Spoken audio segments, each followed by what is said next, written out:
谢谢大家来到我们今天的 MPOB 的 MSPO 的 training 啦。OK，今天的 training 我们尽量不要太久，尽量把东西弄快它，不要太久了，不要吃到时间太久了。OK，我们首先今天会有4个 trainer 啦，就是第一个是从 MPOB， 第二个是从 JKKP， 第3是 DOE， 第4是 Wildlife 啦。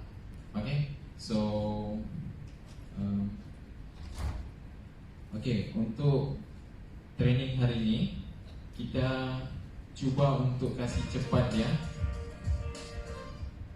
Kita coba untuk kasih cepat ini training, jangan terlampau makan banyak masa di sinilah. Hari ini akan ada 4 penceramah.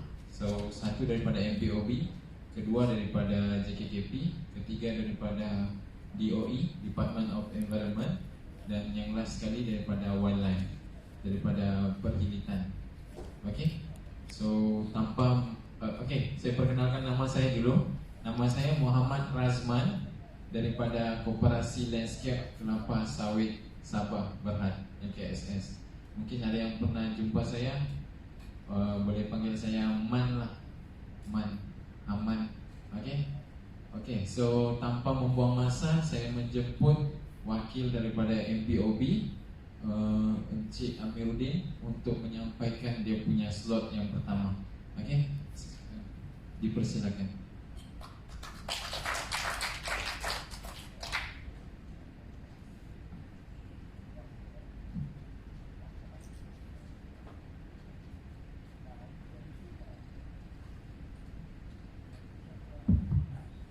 Bismillahirrahmanirrahim. Assalamualaikum dan selamat pagi.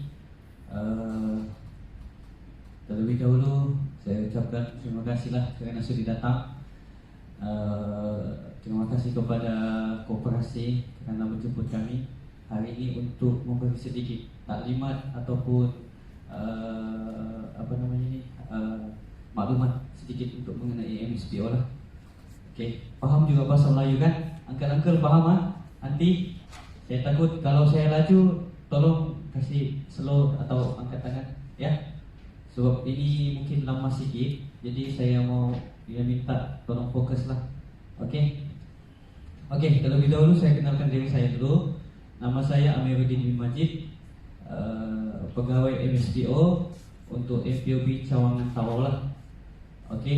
Jadi kalau angkel-angkel, anti-anti, pakcik-pakcik pergi pejabat MPOB, nanti jumpa kami di sana lah. Jumpa saya dengan kawan-kawan yang lain. Jadi kami di MPOB khas ditugaskan untuk menjaga MSPO ni lah, ya, untuk pekebun-pekebun kecil persendirian.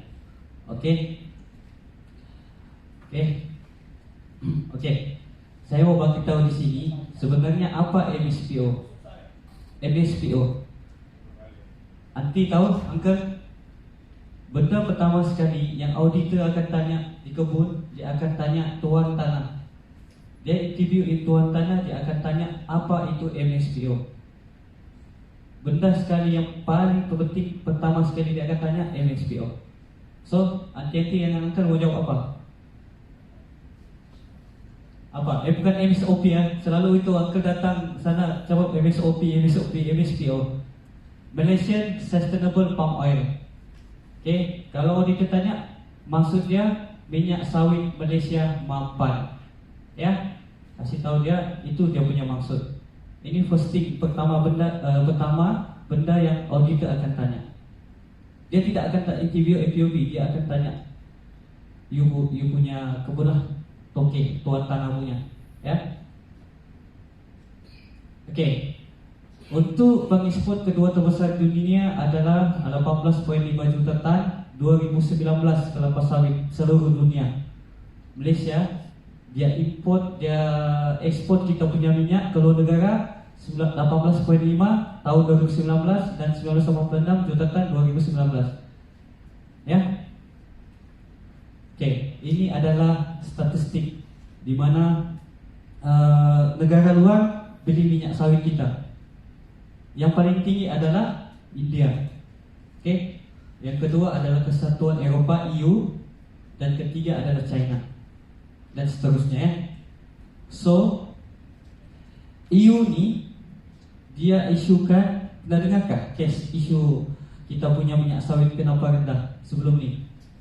Saya ingat dalam 2018-2019 Kesatuan Eropah dorang cuba boikot kita punya minyak sawit.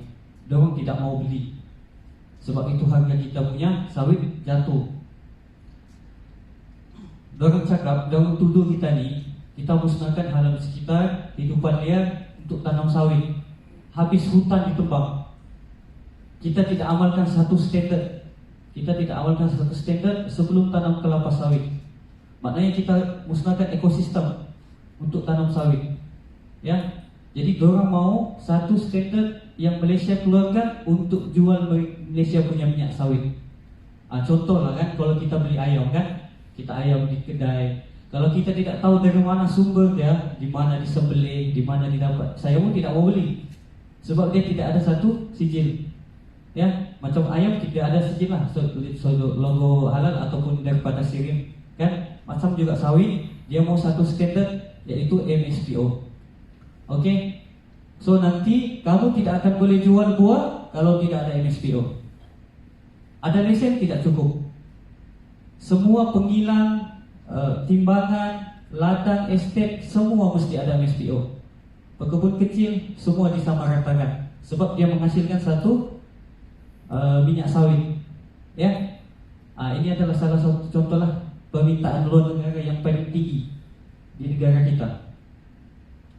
Okey. Ini adalah satu Indonesia punya yang dorang ekspor dengan production dorang lah. Ini adalah satu demi charity ya. Dia punya table, boleh tengok 2008 hingga ke 2016 production untuk Indonesia palm oil. Dia punya statistik 19.2 pada 2008. Pada 2016 dorang punya production 32. Sudah meningkat. Ya, kita Malaysia kena bersaing dengan mereka ni. Cuma Indonesia dia punya production memang banyak. Indonesia dia ada ISPO dipanggil lah, dorang Indonesia Sustainable Palm Oil.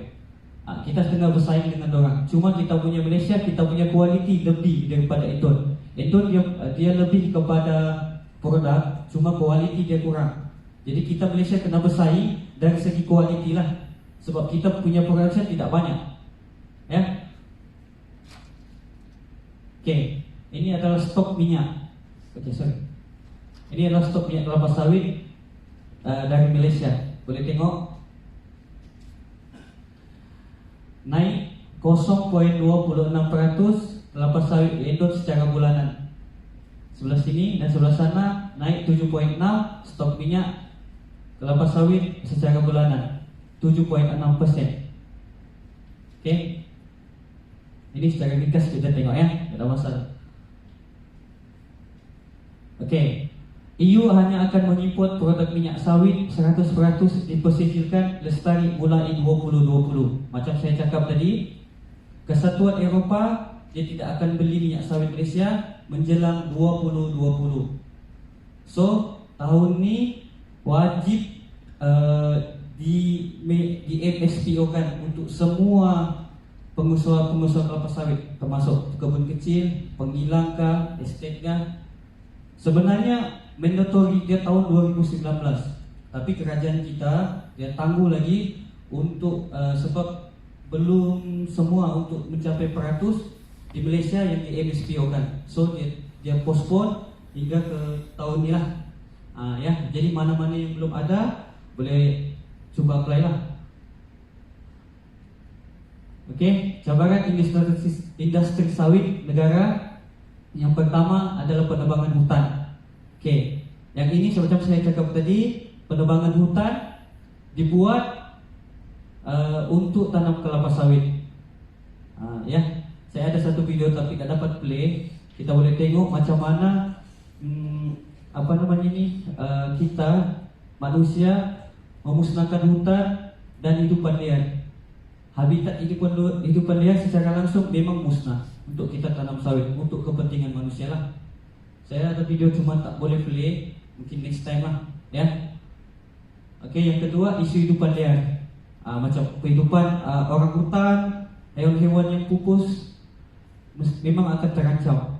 Gajah, nanti wildlife akan bentang lah. Ya. Yang ketiga, eksploitasi kanak-kanak dan buruh paksa. Ini eksploitasi kanak-kanak, kebiasaannya ni berlaku kalau kita ada pekerja yang anak kanak-kanak yang di bawah 12 tahun, kita paksa dia bekerja. Biasa tengok dia pungut biji tu. Selalu kalau kita pergi estate, dia selalu pungut biji. Itu EU dia tuduh kita memaksa kanak-kanak untuk bekerja.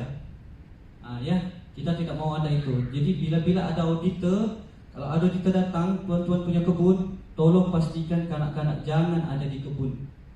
Sebab kamu akan boleh di compound. Ya, kamu akan di compound. Tolong pastikan jangan ada kanak-kanak.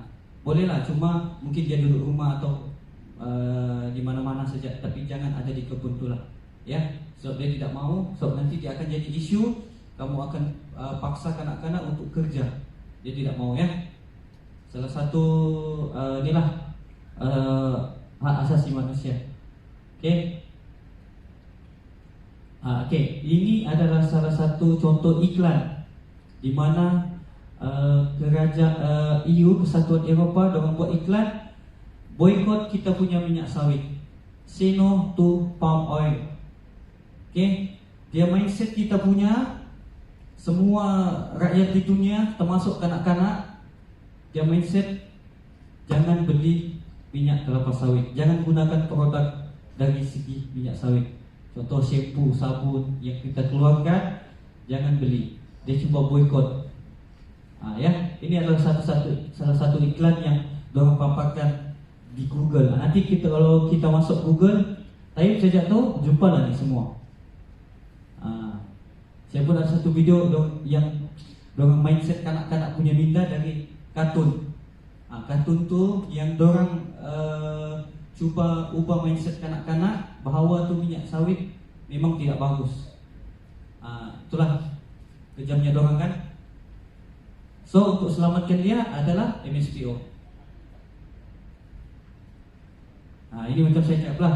Saya ingat dekat YouTube ada ni. Nanti kamu boleh cek video dia. Type chat ni Darangtan in my bedroom.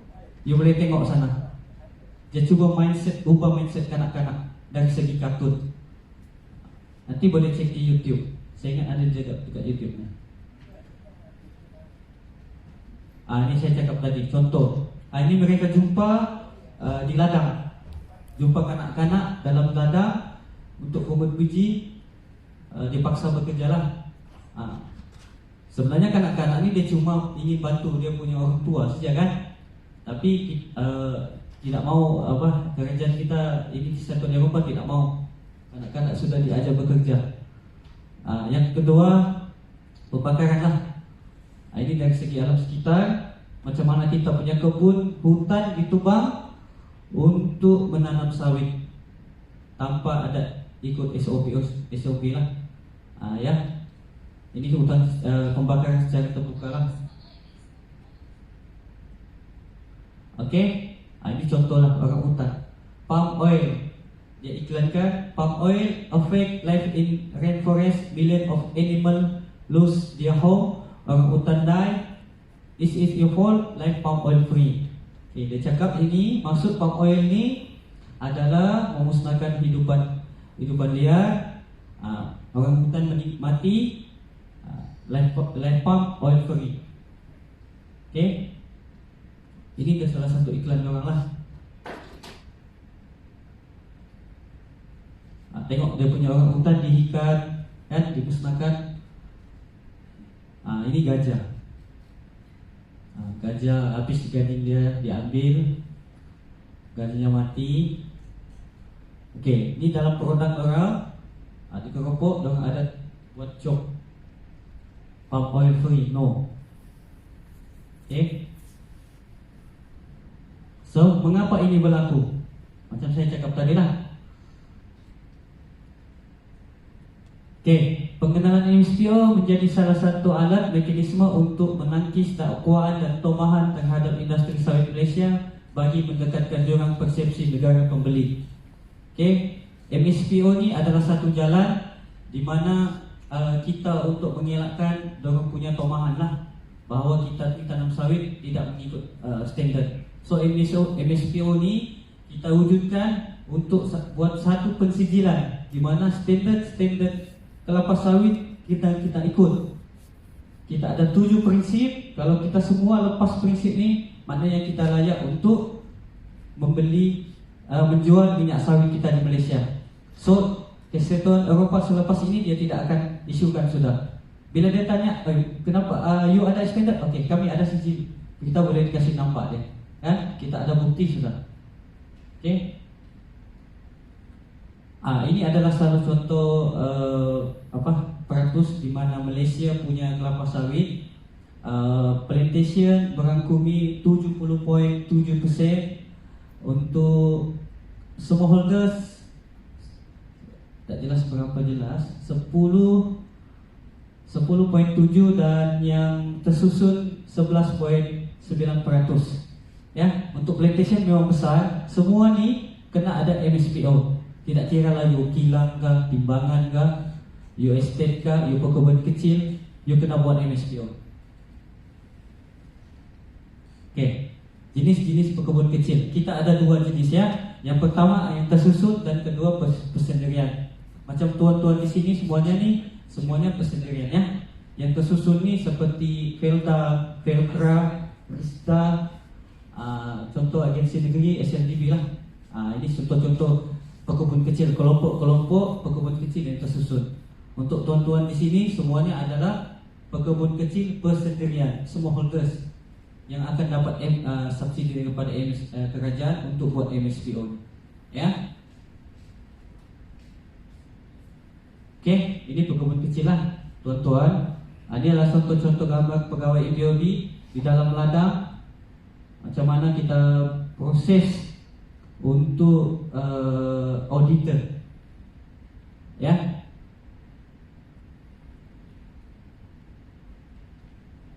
Okey. Semua pun ada lesen MPOB sini kan. So ini adalah contoh lesen MPOB, dan itu adalah sijil MSPO. So 2 ni you kena ada, baru you boleh jual buah kelapa sawit.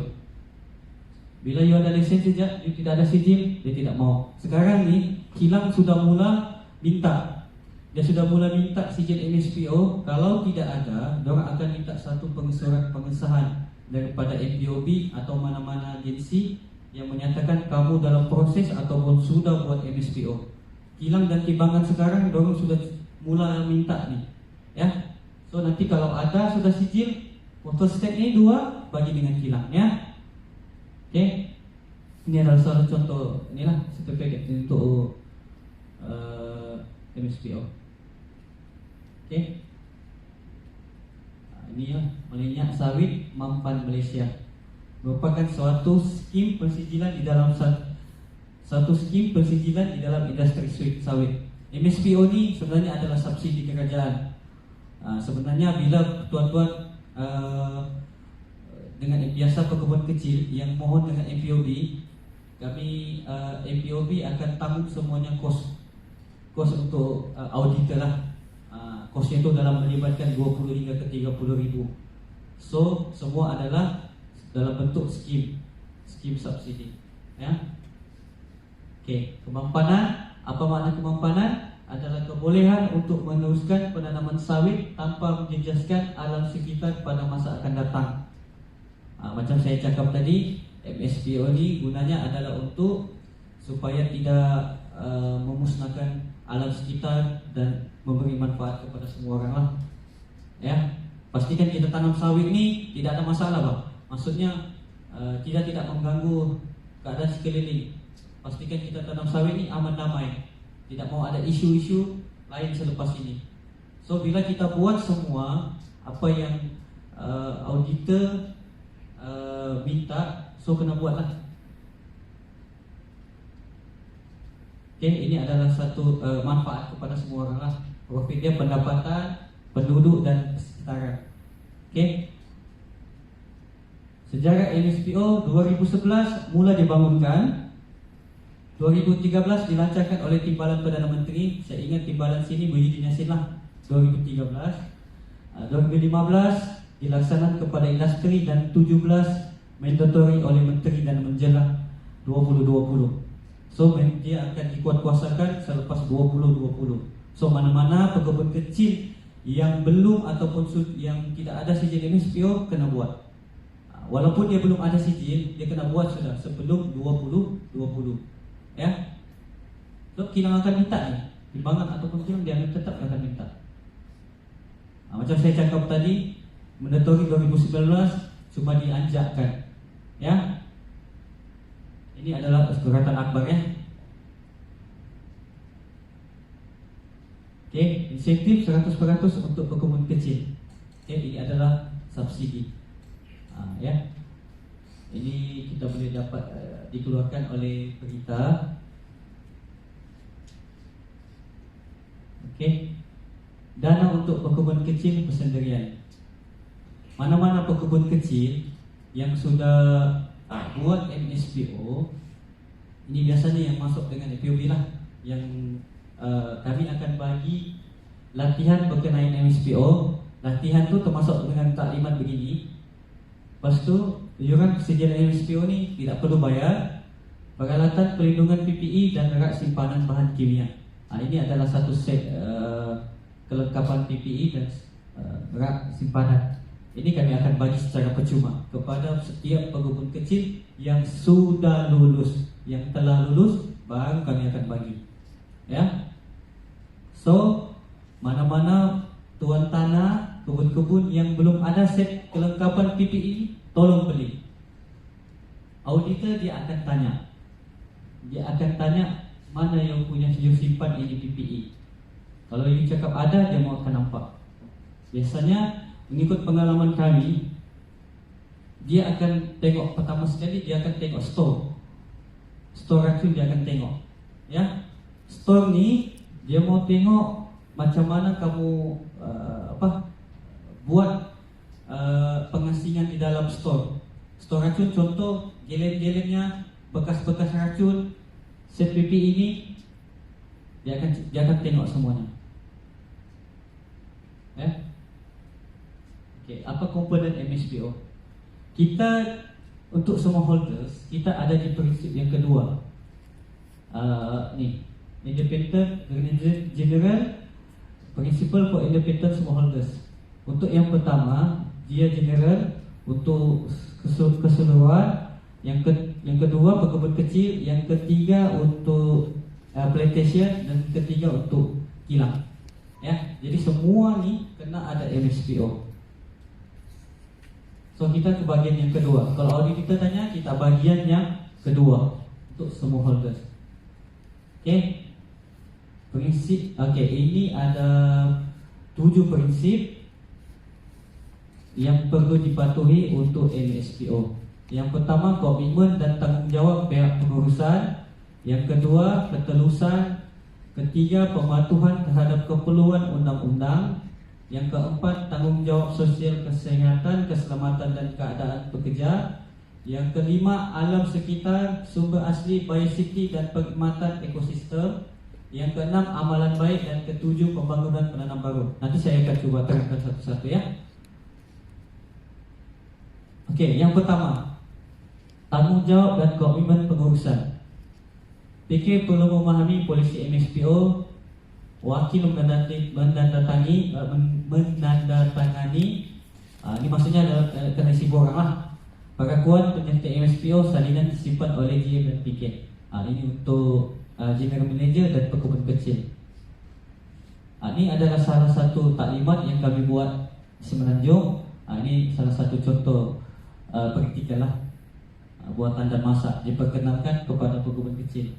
Mana buatan dan masak buah mentah. Ini adalah satu contoh kelompok minyak sawit mapan. Untuk Tawau, dia akan masuk spok S28. Spok ni adalah kumpulan, ya. Macam koperasi di sini, dia kumpul kamu buat satu kelompok. Jadi dia akan kumpul. Bila auditor akan cek, gini ya, biasanya kalau kami MPOB, kami kumpul dalam 50 ke 100 orang. Jadi auditor dia akan ambil sampel. Mungkin dia akan sampel 50 orang dan akan dilawat kebunnya 15 orang. So auditor ni dia akan ambil file secara rambang. Bila dia keluar nama cek kami, dia akan buat lawatan. So semua 100 orang ni kena bersedia. 50 sampel dan 15 kebun adalah kebun yang harus dilawat. So bila cek kami ni, dia tidak lepas dalam satu isu. Contoh, dia tidak perlu isunya pasal girai racun lah. Contoh, bila dia mandatory, dia gagal, yang 100 orang ni otomatik dia akan gagal. Dia begitu ya. Dia punya contohlah macam mana MSPO ni dilaksanakan mengikut spok. Bila satu gagal, yang lain semua gagal. Bila 15 yang kena audit tadi, 14 lulus dan satu gagal, 100 orang tu kena buat balik. Okey? Itu adalah kelompok. Ini adalah satu contoh orang MSPO. Saya ada bawa, cuma ini adalah satu contohnya lah. Borang MSPO. Dan pastikan kamu tanda tangan memperakui lah, ya. Okey. Ini adalah borang kebenaran mengurus kebun. So kalau ada pemilik-pemilik yang tidak ada di sini, boleh isi borang ni sign bagi wakil siapa yang ada di kebun. Contoh macam tidak ada di sini owner, mungkin ada di Semenanjung atau di Sarawak kah, bukan di Sabah. So bukan nak buat surat kebenaran begini ya. Okay, ini selepas kamu hantar borang, kami akan bagi satu surat pengesahan. Ini surat pengesahan kamu boleh hantar tinggi timbangan ataupun kilang. Ini kilang akan terima. Ya, ini adalah surat sementara lah sebelum menunggu sijil. Bila kamu sudah hantar itu borang MSPO dengan lengkap, kami akan bagi. Ya. Okey, prinsip kedua. Ini adalah salah contoh riset lah. Riset jual kelapa sawit. Ya. Pastikan kamu sini simpan untuk tahun ni, simpan mulai Januari hingga Ogos. Buat satu file, kamu buat situ simpan untuk setiap bulan punya hasil. Auditor akan tanya, dia akan minta. Auditor dia akan minta hasil setiap bulan. Ya, bikin satu file, kamu kena buat. Simpan satu-satu. Ya. Semua